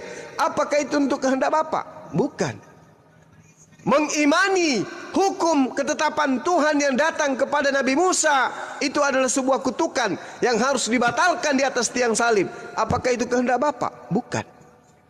Menjadi seorang Kristen, apakah itu kehendak Bapa? Bukan. Bahkan Kristen sendiri mengatakan Kristen itu bukan agama. Cerminan bahwasanya memang sebenarnya teman Kristen itu mengakui bahwa Kristen itu bukan ajaran Tuhan. Ini yang perlu saudara pahami. Saya yakin Yesus itu Tuhan, karena pada saat kecil saya dianggap sebagai orang yang gagal jantung misalnya, penyakit paru-paru misalnya. Tapi seketika saya berdoa kepada Tuhan Yesus, saya sembuh. Oh, enggak kayak begitu. Orang yang berdoa kepada pohon pun bisa sembuh. Orang yang berdoa kepada batu pun bisa sembuh. Bahkan orang yang berdoa yang datang kepada dukun sekalipun bisa sembuh. Kenapa? Pencipta langit dan bumi itu malu, kemudian menelantarkan hambanya yang telah diciptakan. Tetapi harus dipahami, apa yang kita lakoni di atas muka bumi ini akan dipertanggungjawabkan di hadapan Allah. Qadir Rabbul Jalil, dia adalah hakim yang seadil-adilnya. Anda meminta, dikabulkan. Anda memohon, diijabah. Tetapi yang mengijabah itu siapa? Pencipta langit dan bumi yang mengijabah itu. Anda minta kepada sesuatu, Anda merasa sesuatu itu yang memberikan kepada Anda, padahal bukan. Yang memberikan itu adalah pencipta langit dan bumi. Anda tidak dibiarkan kemudian merasakan diri Anda sebagai bukan ciptaan. Anda akan merasakan diri Anda itu adalah sebagai hamba kepada Tuhan. Sehingga ketika Anda berdoa, doa Anda dikabulkan, pada sesungguhnya bukan doa Anda itulah yang mengabulkan kepada objek yang Anda tempati berdoa, melainkan Allah Azza wa Jalla yang mengabulkan segala doa Anda. Itu yang perlu saudara pahami, bahwasanya ketika justru Anda bermujizat atau terjadi mujizat terhadap Anda, justru itu mendekatkan diri Anda kepada orang-orang yang dianggap sebagai pelaku kejahatan oleh Yesus. Baca Matius 7, 21, 22, 23. Bukan setiap orang yang menyeru kepadaku Tuhan akan masuk ke dalam kerajaan langit, melainkan dia yang melakukan kehendak Tuhanku yang ada di langit. Demikian. Kalau berbicara di konteks bukan orang yang berseru-seru yang akan masuk ke dalam kerajaan Allah, itu tentu konteksnya berbeda, Bang Juma. Itu berbeda. Saya paham Bible ya, saya pakar Bible. Saya paham betul Bible itu bukan seperti itu. Itu ada konteksnya, adalah seperti contoh ya di Perjanjian Lama itu seperti Simpson. Simpson itu seorang yang diurapi oleh Tuhan, bisa mengangkat gapura, bisa melakukan banyak hal yang supranatural. Tetapi dia tidak taat sama Tuhan. Dia berzina, dia tidur dengan pelacur. Nah, itu yang dilakukan oleh Simpson. Nah, akhirnya dia tidak berkenan di hadapan Tuhan. Nah, konteks di Bang Juma kutip tadi, itu sebenarnya sama seperti itu. Mungkin seseorang bisa mengalami mujizat, tetapi sisi lain dia bisa tidak taat. Nah, itulah yang urusannya surga. Tetapi Tuhan kadang masih memberikan kemurahan, menolong seseorang. Nah, itu konteksnya itu ya Bang Juma ya. Jadi menurut saya nggak bisa juga kita menilai semua mujizat itu ditolak sama Tuhan. Karena ada ayatnya, dalilnya mengatakan bahwa tanda-tanda ini akan menyertai orang percaya, yaitu mujizat salah satunya. Itu menyertai orang percaya. Itu ada dalilnya, Bang Juma. Nah, yang saya tanyakan tadi adalah bagaimana bisa meyakinkan saya yang orang yang sudah punya pemahaman Bible yang bukan kaleng-kaleng, yang sudah punya pengalaman bersama Yesus, bukan pengalaman yang biasa-biasa saja. Nah, itu bagaimana bisa saya meyakini agama yang diimani oleh Bang Juma? Selain dari Tuhan, Allah memberikan hidayah buat saya gitu. Hal apa yang logis, apa yang bisa meyakinkan saya? Tapi kalau Allah tidak memberikan hidayah buat saya, tentu saya tidak akan bisa mendapat hidayah sampai saya mati pun. Kalau Tuhan berkenan, baru diberikan saya hidayah, siapa yang bisa menolaknya? Tapi hari ini saya ingin belajar, saya ingin bertanya. Walaupun banyak hal dari perkataan Bang Juma dan orang muslim lainnya, saya tidak setuju seperti kutipan-kutipan Bible. Saya tidak setuju. Saya jujur di live ini disaksikan oleh 4.000 orang ini. Banyak hal saya tidak setuju dari perkataan Bang Juma. Nah, hal apa yang bisa meyakinkan saya? Itu aja Bang Juma. Jadi nggak usah kutip ayat Bible, nanti melebar. Nah, mungkin izin yakinkan saya. Cukup Aku yakinkan sedikit saya. ya, Bu Runda. Izin sedikit, aku yang 1 menit. Mohon izin sedikit ya. Tadi Anda bilang, Bang, tanda-tanda itu akan menyertai. Apa Anda sudah coba minum racun maut kan? Itu di Markus. Kalau Anda sudah dibaptis, Anda percaya Yesus dan sudah dibaptis, minum racun maut, Anda tidak akan binasa. Apakah Anda sudah mencoba itu? Tapi saya tidak ke situ ya. Tadi Anda berkata doa-doa Anda dikabulkan oleh Yesus. Nah, coba kita lihat Lukas 6:12. Pada waktu itu, pergilah Yesus ke bukit untuk berdoa. Dan semalam-malaman ia berdoa kepada Allah. Ternyata Yesus pun berdoa kepada Allah. Nah, ini omongan Anda ini patut disangsikan karena Yesus sendiri berdoa kepada Allah. Nah, silakan yang lain. Terima kasih. Itu minum racun udah silakan Bang ya kalau Anda tadi kan. Saya jawab atau gunung pindahkan dulu ya. Oke Bang, silakan. Saya jawab ya. Itu mencobai Allah, bukan begitu maksudnya. Nah, gitu. Apakah saya boleh menjawabnya? Ya. Aku penasaran sama Bapak ini, dia ngaku pakar Bible, ngaku banyak hafal Bible. Bagaimana kalau Anda debat dengan saya open cam tanpa buka Bible, tapi harus bisa menunjukkan ayat-ayat Bible di mana ayatnya, ayat sebelum dan sesudahnya seperti apa? Bagaimana?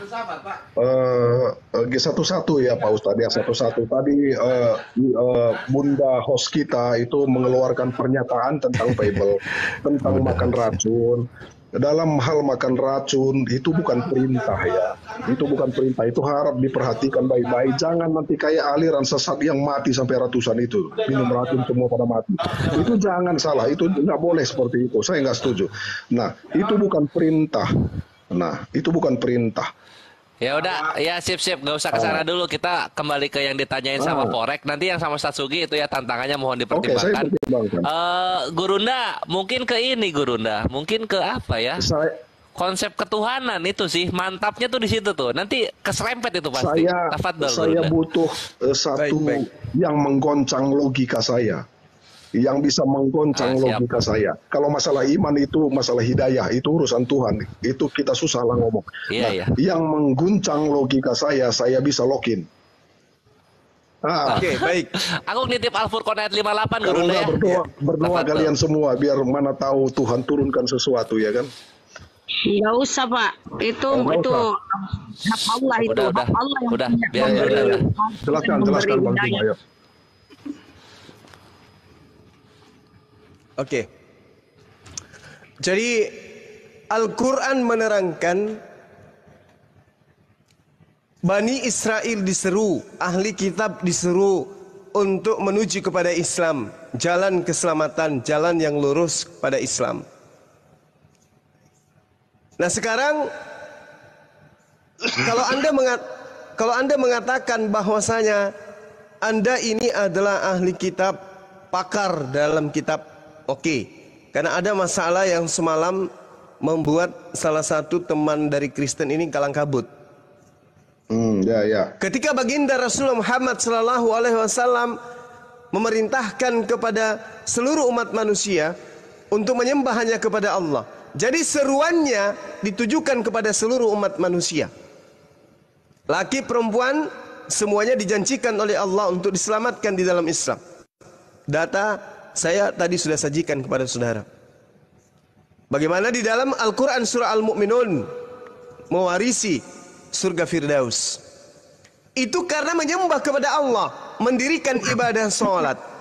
Tolong saya minta kepada saudara, tunjukkan kepada saya jaminan surga dari Yesus kepada orang Kristen non-Yahudi. Itu satu. Tolong tunjukkan kepada saya jaminan surga dari Yesus kepada non-Yahudi, kepada Kristen. Silakan. Saya tunjukkan ayatnya bahwa konsep keselamatan dari Yesus gitu. Iya, kepada orang-orang non-Yahudi.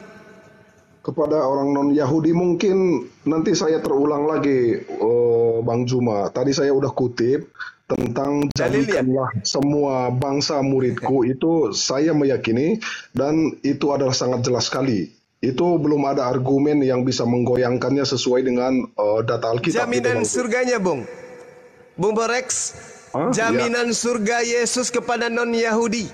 Tolong tunjukkan kepada saya. Saya rasa kalau udah menjadi murid Yesus, ini menurut kerangka berpikir orang Kristen, kalau yang namanya murid Yesus, artinya dia itu adalah pengikut. Bang Juma bilang tadi, murid itu bukan hanya sekedar hamba ataupun apa. Murid Yesus adalah domba sesat dari Bani Israel. Tolong tunjukkan Yesus menunjuk non-Yahudi sebagai muridnya, itu tertulis di mana? Ayat yang saya kutip tadi. Mana tuh, Bang? Sebentar, saya cari. Nyatanya apal Bible gitu aja nggak ngerti. Ya, nggak mungkin di otak semua. Makanya itu, Pak. Maksudnya pakar ece-ece. Saya kan manusia juga. Tapi kalau gimana? Tantangan saya disanggupin enggak? Debat tanpa buka Bible. Tapi harus bisa mengutip ayat-ayat Bible. Ayo, sanggup? Jangan gitu, Pak. Tadi kan sebentar. Saya ini lagi nyari lawan. Saya nyari lawan yang sepadan dengan saya. Adakah orang Kristen yang sanggup debat dengan saya open camp tanpa buka Bible, tapi harus bisa menunjuk ayat-ayat Bible? Saya ingin tahu itu. Saya gini, Pak. Yang berani, Pak deh. Saya tidak menghafal Bible, tapi saya paham Bible. Saya tunjukkan yang diminta Bang Juma tadi, biar jangan melebar. Saya tunjukkan dulu. Oke, lanjut. Ya, nanti jadi buyar, nanti jadi malah kita teriak-teriak nanti. Ini ya Bang Juma ya. Halo Bang Juma. Iya, silakan Bang. Ya saya ulangi lagi ya Bang Juma ya, di dalam Matius 28 ayat 19. Karena itu pergilah, jadikanlah semua bangsa muridku, kata Yesus, dan baptislah mereka. Tadi saya sudah bantai itu, Bang. Jadikanlah murid semua ras muridku. Jadi yang Yesus minta untuk dijadikan murid adalah ras muridnya. Apa ras murid Yesus? 12 suku Bani Israel. Kalimat itu tidak cocok Bang Juma. Itu itu cocok Bang. Karena pengakuan Yesus, aku hanya diutus kepada domba sesat dari umat Israel. Itu sesuai. Ayat ini belum terbantahkan. Kalau Bang Juma bilang ras ya, semua ras. Ras itu apa aja? Ras Asia, ras Eropa, itu ras. Nah, jadi bukan bangsa. Kalau Anda memahami seperti itu bertentangan dengan pengakuan Yesus. Aku diutus hanya kepada domba yang sesat dari umat Israel. Itu bertentangan. Ya nggak bisa. Bertentangan juga pengakuan di dalam Matius 10 nomor 5 nomor 6. Yesus berpesan kepada ke-12 muridnya agar jangan ke bangsa lain. Bertentangan juga ketika Yesus mengatakan tidak layak roti yang disediakan untuk anak-anak diberikan kepada gogok. Itu bertentangan juga tuh Bang. Jadi yang dimaksud Matius 28 nomor 19 adalah jadikanlah murid semua ras muridku. Itu yang benar.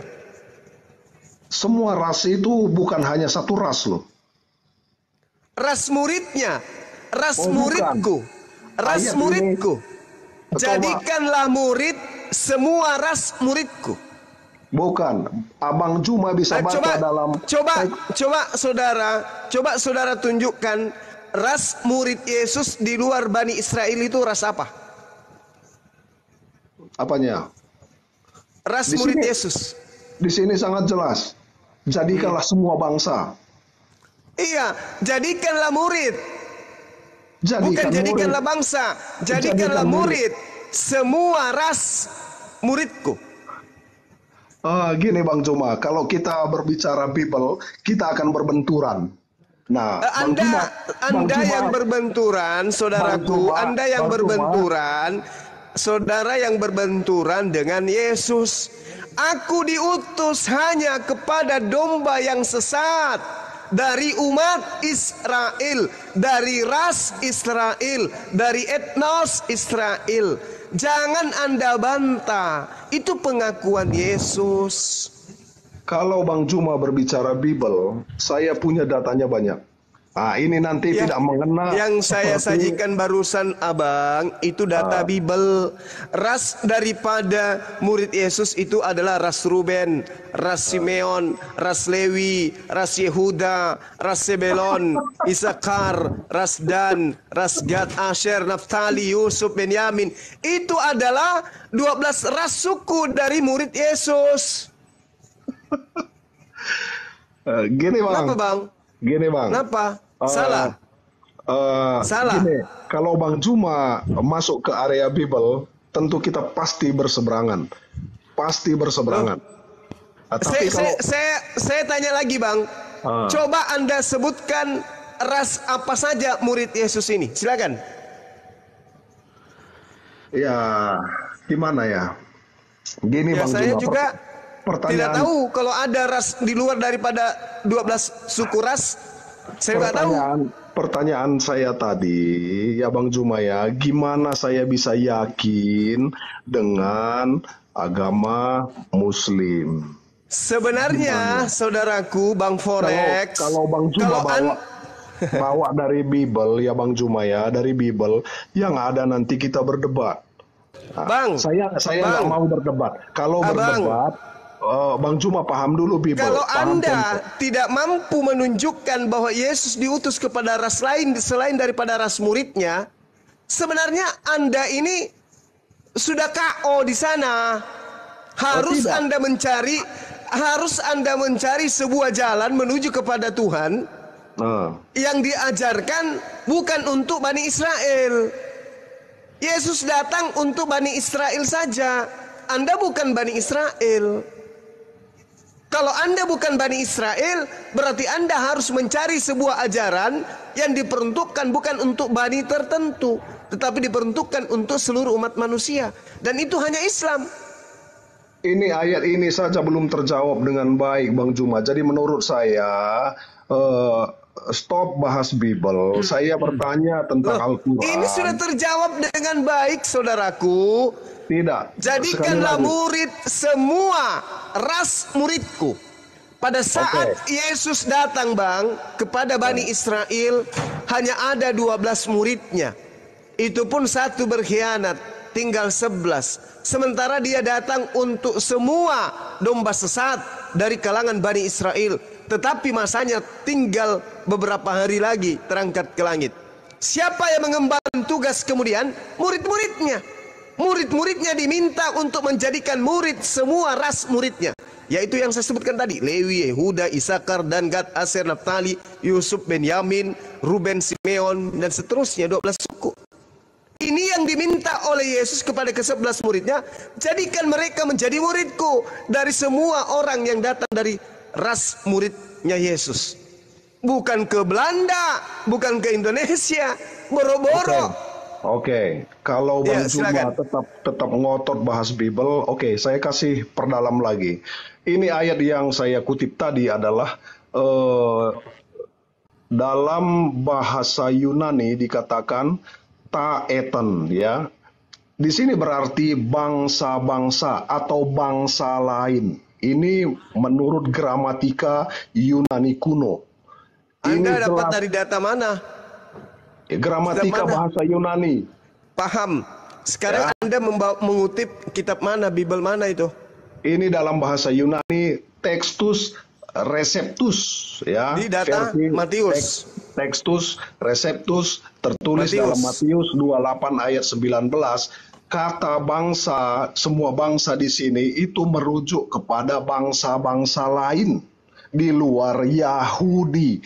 Yang dimaksud, kalau Bang Juma ngotot bahas Bible, saya bisa jelaskan secara detail dan bertanggung jawab. Nah, makanya kenapa saya hindari hal seperti ini, nanti ujungnya kita berdebat.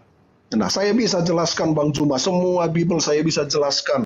Orang saya sekolah di situ, saya dididik di situ, saya bisa jelaskan.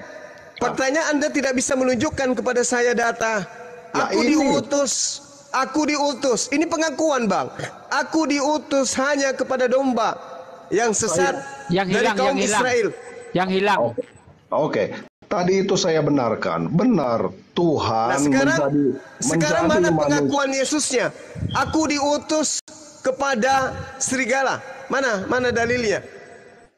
Kan saya sudah jelaskan di dalam Matius 19 ayat berapa tadi ini? Matius 28 ayat 19 ini, bangsa-bangsa yang disebut di sini yaitu bangsa-bangsa lain. Ini gramatika bahasa Yunani kuno. Bangsa lain, kalau Anda mengambil akar dari kata etnos itu, maksudnya bangsa lain adalah bangsa yang ada di luar daripada orang Israel, orang Yahuda yang ada pada saat itu bersama dengan Yesus. Yang telah berserak kemana-mana. Yang hidup di luar bangsa. Yang hidup di luar daripada apa yang ada. Silakan. Punten Bang Juma, punten pisan. Saya di sini nggak mau berdebat. Seberdebat pun saya ladeni, tapi saya nggak mau. Saya penasaran dengan agama Muslim yang penuh dengan kedamaian. Saya penasaran. Saudaraku. Sekarang begini, Bung. Tapi kalau Anda tidak mau jujur terhadap pengakuan Yesus ini, maka percuma Anda belajar Quran karena Anda akan tetap menolak. Kenapa? Karena Anda masih mendudukkan diri Anda sebagai pengikut Yesus. Sementara pengikut Yesus itu hanya dari Bani Israel saja. Itu nggak bisa begini, itu. Argumennya tidak masuk. Tolong dengarkan saya. Kenapa Yesus mengatakan kepada wanita Samaria yang percaya kepada dirinya itu dengan sebutan guguk? Kenapa? Kenapa Yesus tidak menyebutnya sebagai domba? Tolong jawab saya. Ini menurut konsep bangsa Yahudi, di luar Yahudi itu kafir. Bukan, jangan ke sana dulu. Yesus dia mengajar dalam konsep agama Yahudi loh Bang Juma. Bung, jangan ke situ dulu, Bung. Sekarang saya tanya, kenapa Yesus menyebut wanita Samaria yang percaya kepada dirinya itu tidak disebutnya sebagai domba, tetapi disebutnya sebagai guguk? Ada apa?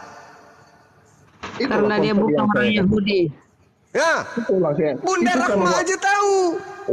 Karena wanita tadi bukan Bani Israel, bukan dari keturunan Yakub. Makanya selevel apapun tingkat kepercayaan wanita Samaria tadi, tetap saja posisinya adalah guguk. Kalau wanita Samaria yang percaya kepada Yesus, anaknya disembuhkan, Yesus mengatakan, apa yang kau katakan itu adalah benar. Imanmu benar wahai ibu, jadilah seperti apa yang engkau katakan. Apa itu? Jadi guguk. Wanita ini aja disebut guguk. Bagaimana dengan Anda? Disebut apa Anda oleh Yesus? Seorang panglima yang anaknya sakit, dia berkata, Tuhan Yesus tidak usah datang ke rumah saya, cukup ucapkan satu patah kata saja maka dia akan sembuh. La haula wala quwata illa billah. Bung, pertanyaan saya, kenapa Yesus menyebut guguk kepada wanita Samaria yang percaya kepada dirinya? Saya sudah jawab tadi. Yesus dalam kerangka sebagai dia pengajar Yahudi, dia menegaskan bahwa orang ini tidak patut mendapatkan apa-apa bagian dari orang Yahudi karena di luar Yahudi kafir. Oke. Itu pertama, Bang. Di luar Yahudi, Yahudi kafir. Lalu Anda? Bentar, saya belum selesai. Jangan dipotong dulu, jangan setengah-setengah. Oke, silakan, maaf. Ya, Silakan. Bang Juma ya, maaf ya, punten. Ini udah agak panas dikit. Ya, gini. Silakan. Itu benar. Yahudi rohani. Yesus menegaskan, kamu bangsa-bangsa kafir di luar Yahudi tidak dapat bagian apa-apa dari umatku Israel. Ya, itu ditegaskan, hai anjing katanya. Itu jelas itu. Itu kasar banget itu. Hai anjing, kamu nggak bisa dapat apa-apa dari saya katanya. Nah, itu menegaskan buat orang-orang Farisi yang ada di situ. Kemudian si ibu itu karena kuat imannya, dia ditolong oleh Tuhan Yesus. Dia mengajarkan kepada orang-orang hukum kasih karunia yang diajarkan oleh Tuhan Yesus mulai berkhotbah. Yahudi. Bang Juma khotbah, jadi saya juga jadi kepancing khotbah tuh. Enggak, Bang. Tadi Anda sudah mengakui di luar Yahudi disebut kafir. Lalu Anda disebut apa oleh Yesus? Saya kafir. Oke. Kalau kafir berarti di luar daripada garis pengajaran Yesus. Selesai. Jangan stop di situ. Loh, ada kafir katanya. Anda mengaku kafir. Selesai. Saya jelaskan wanita umat percaya itu berbeda dengan umat kafir. Yang disebut umat kafir itu adalah umat yang tidak percaya. Anda sudah mengakui Anda adalah kafir. Selesai, Bang. Diskusi kita selesai. Kalau selesai nggak apa-apa, tapi jangan dipotong. Kalau dipotong kan saya udah jelaskan tadi gambaran. Tapi Anda sudah mengakui Anda disebut kafir oleh Yesus kan? Kalau itu gimana? Bukan diskusi Bang Juma, tapi gimana ya? Anda tadi mengakui sendiri loh. Gini, itu saya tahu. Sudah ya? Anda sudah mengakui Anda adalah kafir. Berdasarkan ajaran Yesus. Tamat sudah kita. Diam dulu. Saya belajar berdebat. Saya belajar berdebat. Ya, saya belajar berdebat. Saya tahu gimana menundukkan lawan. Nah, saya tahu, saya nggak mau mengeluarkan ilmu itu. Kita di sini diskusi. Kalau Bang Juma bahas Bible, saya bisa gunakan teknik debat seperti Bang Juma gunakan. Nah, saya belum selesai ngomong ya. Di sini, saudara sudah mengakui sebagai orang kafir dalam pengajaran Yesus. Udah. Berarti mau apa lagi? Orang kafir itu tempatnya di neraka. Berarti kita udah nggak masuk. Berarti komunikasi kita mentok. Kafir itu tempatnya di neraka, Bung. Boleh Anda sudah mengaku sebagai orang kafir di mata Yesus. Sudah selesai.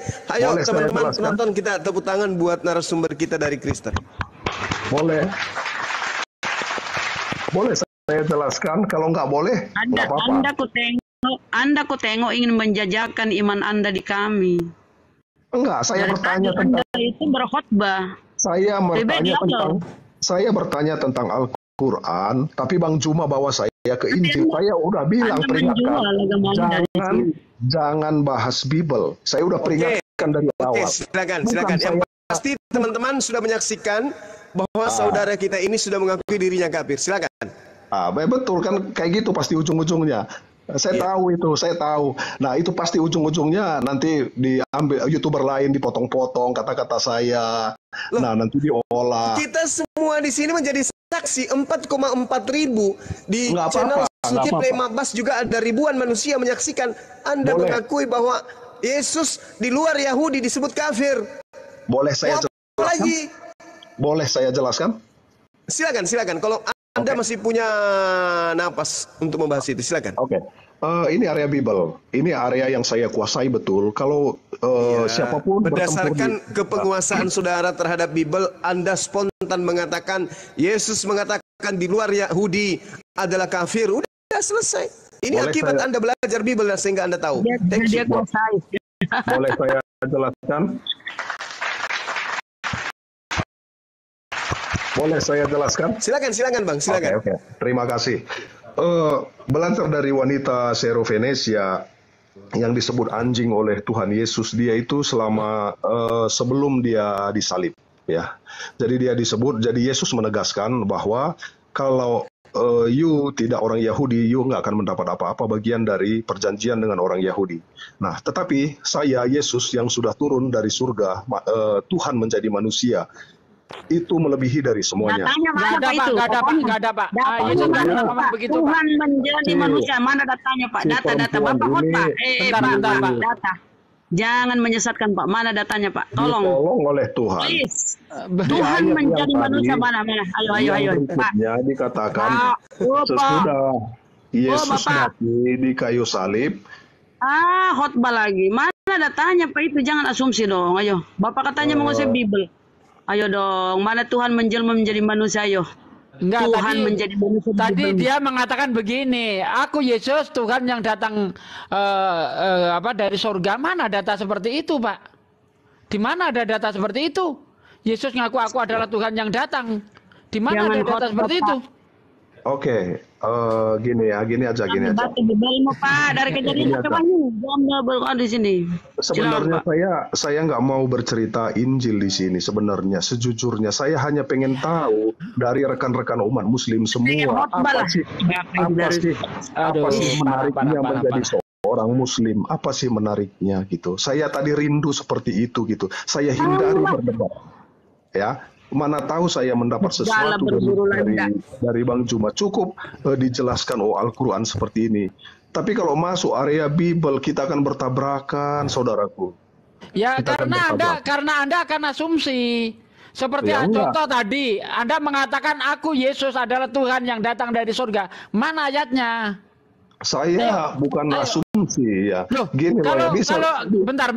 Kalau Anda nggak asumsi, tolong tunjukkan ayat. Di mana Yesus berkata bahwa aku adalah Tuhan yang datang dari surga. Kalau ada, saya siap dibaptis malam ini. Ayo Pak, ayo tunjuk ayat Pak, ayo Pak. Gini ya. Jangan bohong, jangan bohong. Ini dua hal yang berbeda ya. Mungkin kalian menganggap saya sebagai ancaman ya. Jadi bukan. Ketika saya di sini Anda melihat saya melihat Anda sedang bohong. Bukan ancaman, tapi Anda pembohong. Anda mengatakan Yesus berkata aku adalah Tuhan yang datang dari surga. Mana ayatnya? Gini. Kalau ada, baptis saya malam ini. Ayo. Gini saudaraku ayo, ya. Jangan lari. Bukan, saya nggak lari. Anda tanggung jawab. Yesus ngomong, aku adalah Tuhan yang datang dari surga. Mana ayatnya? Ayo, sini. Jangan jual kecap, Pak. Jangan jual kecap. Saya tunggu. Bukan hal yang susah. Anda pakar Alkitab, saya penghafal Alkitab. Kita adu, ayo mana? Gini loh, saya nggak mendapatkan sesuatu gitu ya. Gini ya. Nggak apa-apa, karena kau suka bohong. Udah Bu Rama dilayani, ini bukan level saya. Layani Bu Rama. Iya, nggak level ini Gurunda sama Afiso, aduh. Kalau dari yang ucapkan itu Tuhan menjadi manusia. Di dalam Biblemu itu Allah atau Tuhan itu bukan manusia, bukan pula anak manusia. Kau ngaku-ngaku Tuhan manusia. Mana itu datamu? Kau jual kecap di sini. Kalau kita berbicara tidak ada ketenangan. Tadi udah adem. Sudah berbulu landak kau. Tadi Bang Juma udah ngomong tenang, adem. Saya dengar semua. Jual Biblemu di sini nggak mempan Biblemu. Anda Pak, Anda yang bikin saya ngomong. Anda tadi sudah menipu saya. Anda menipu saya, Pak. Anda mengatakan dari awal, saya nggak mau bahas Bible di sini. Saya nggak mau bahas Bible. Saya nggak mau mengkristenkan orang. Saya melayani Anda mau bahas Bible pakai open cam, ayo. Anda tadi ngomong penghafal Bible, pakar Bible. Layani saya, open cam yuk. Kita debat tanpa buka Bible. Ayo. Karena gini, karena host itu bilang jangan pamer Bible di sini. Saya nggak pamer Bible di sini loh. Enggak jual Bible. Saya disembuhkan. Ini saya tidak ada ini di rekam jejaknya, nggak ada. Saya nggak pamer Bible. Saya murni bertanya. Dan jawabannya saya nggak debat loh. Saya tanya loh. Saya nggak debat loh. Bang, kalau kamu Anda mau menjual ajaran Anda tanpa data. Anda menjual Bible tanpa data. Panjang Anda ngomong tidak ada data. Coba mana itu datamu? Tuhan menjelma menjadi manusia kau bilang barusan. Mana? Jangan bahas kalau nggak mau. Jangan, Pak. Mana datamu? Ayo. Data dong. Ayo Pak. Kalau ada data, misalnya kami Pak ya di dalam Al-Quran. Inna di anallah la ilaha illa ana fa'budni wa qimis sholata li dzikri. Ada datanya Pak. Kami nggak bohong-bohong, kamu tadi bohong. Ada datanya. Data apa? Ya, coba saya jawab. Data apa? Apa tadi? Bentar, Burama. Data apa? Oke. Anda tadi mengatakan, aku Yesus Tuhan yang datang dari surga. Di mana ayatnya? Oke, saya keluarkan. Kalau itu yang diminta, saya ladeni. Diam, tenang. Mana ayatnya? Yuk, silakan. Sabar. Tenang saja. Nanti ku kasihkan singa kalau ada, Bang. Pada mulanya, Yohanes 1 ayat 1. Saya bacakan. Pada mulanya adalah firman. Firman itu bersama-sama dengan Allah. Itu bukan perkataan Yesus. Katanya Anda pakar Bible, itu bukan perkataan Yesus. Itu perkataan penulis Bible. Anda kan tadi mengatakan aku Yesus adalah Tuhan yang datang dari surga. Ayatnya mana? Sekarang kalau begitu logika Bapak berpikir, saya tanya, Al-Quran itu di mana logisnya? Lari ke Al-Quran. Tadi Anda dengan jelas mengatakan aku Yesus. Ini kitab Tuhan suci yang datang dari surga. Mana ayatnya? Ini kitab suci umat Kristen. Seperti saya menghargai Al-Quran. Ini bukan masalah menghargai atau tidak. Saya minta pertanggungjawaban Anda.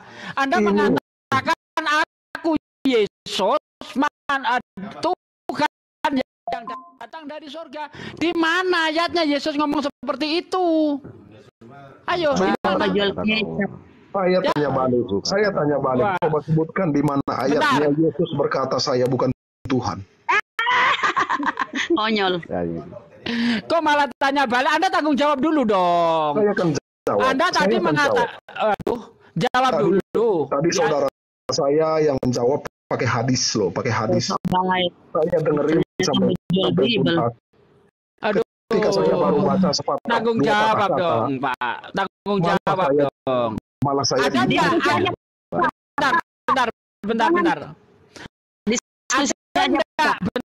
bentar Bu Rama.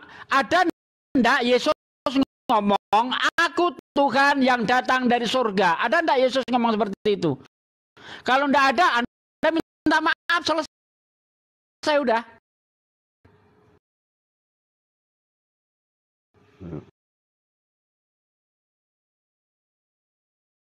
Kenapa?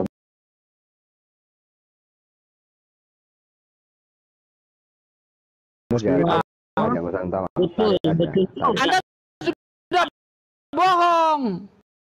Kenapa? Yesus Anda nggak merasa bohong? Mengaku bukan Tuhan banyak. Mau berapa data, Pak? 1, 2, 3, 4, 1 karung, 2 karung, 3 karung, 5 karung, 1 kontainer. Membacakan data malah ngomong semuanya. Tuhan mau berapa data? Tadi Bang Juma ngomong saya tambah terus yang lain ngomong saya dengarkan, giliran saya ngomong nggak dikasih. Saya nggak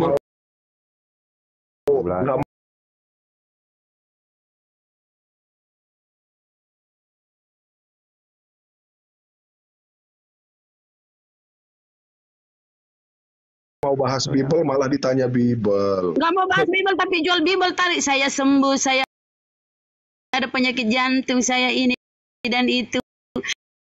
Bapakku pendeta, dia sembuhkan banyak orang. Kau jual itu?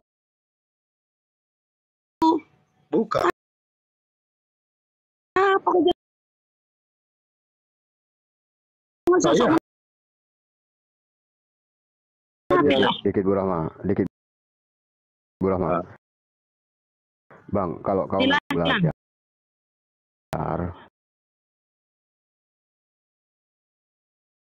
kalau kau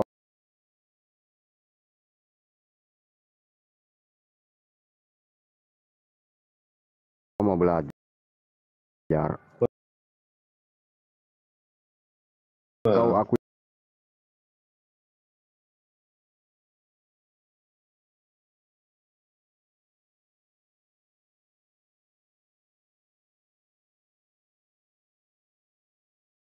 dulu kau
ragu ke Kristen gitu, baru kau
Ku serahkan diriku hanya padamu Yesus, dan ku berlari kepada tujuanku.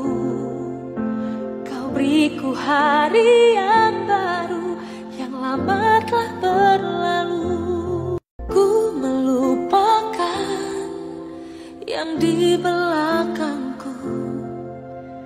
Ku serahkan diriku hanya padamu Yesus, dan ku berlari kepada tujuanku.